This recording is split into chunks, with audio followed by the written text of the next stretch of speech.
എൻ്റെ കൃഷ്ണ, ഓരോ ജന്മത്തിലും കൈമാറി വന്ന ചതുർബാഹുവായ വിഷ്ണു വിഗ്രഹം കൃഷ്ണൻ്റെ കയ്യിൽ തന്നെ എത്തിപ്പെടുകയും ഭഗവാൻ അത് ദ്വാരകയിൽ വെച്ച് പൂജിക്കുകയും ചെയ്തു.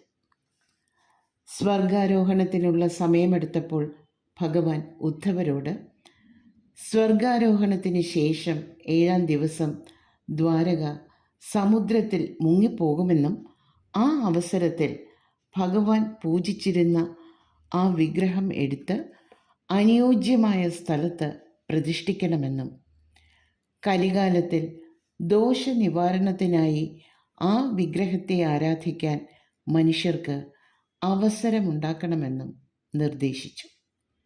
അപ്രകാരം തിരമാലകളിൽ നിന്ന് വീണ്ടെടുത്ത ആ വിഗ്രഹവുമായി ഗുരുവും വായുവും അനുയോജ്യമായ സ്ഥലം കണ്ടുപിടിക്കാൻ പുറപ്പെടുകയും ചെയ്തു. ആകാശമാർഗമുള്ള ആ യാത്രക്കിടയിൽ താമരപ്പൂക്കൾ വിടർന്നു നിൽക്കുന്ന സരസ് ഉൾപ്പെടുന്ന അതിസുന്ദരമായ ഒരു ഭൂപ്രദേശം കണ്ടെത്തുകയും അവിടെ എത്തുകയും ചെയ്തു.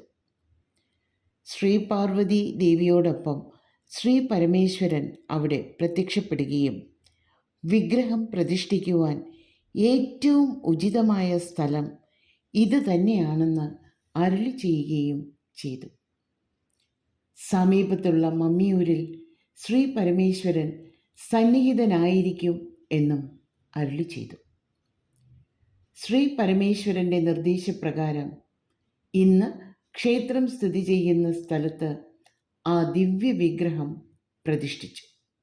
അങ്ങനെ ഗുരുവും വായുവും ചേർന്ന് വിഗ്രഹം പ്രതിഷ്ഠിച്ച ആ പ്രദേശം ഗുരുവായൂരായി. ബാക്കി അടുത്ത ഭാഗത്തിൽ. കൃഷ്ണ ഐശ്വര്യത്തിൻ്റെ ഈ ഭാഗം ഇഷ്ടമായോ? എങ്കിൽ ഈ യൂട്യൂബ് ചാനൽ ലൈക്ക് ചെയ്യാനും ഷെയർ ചെയ്യാനും സബ്സ്ക്രൈബ് ചെയ്യാനും മറക്കരുതേ.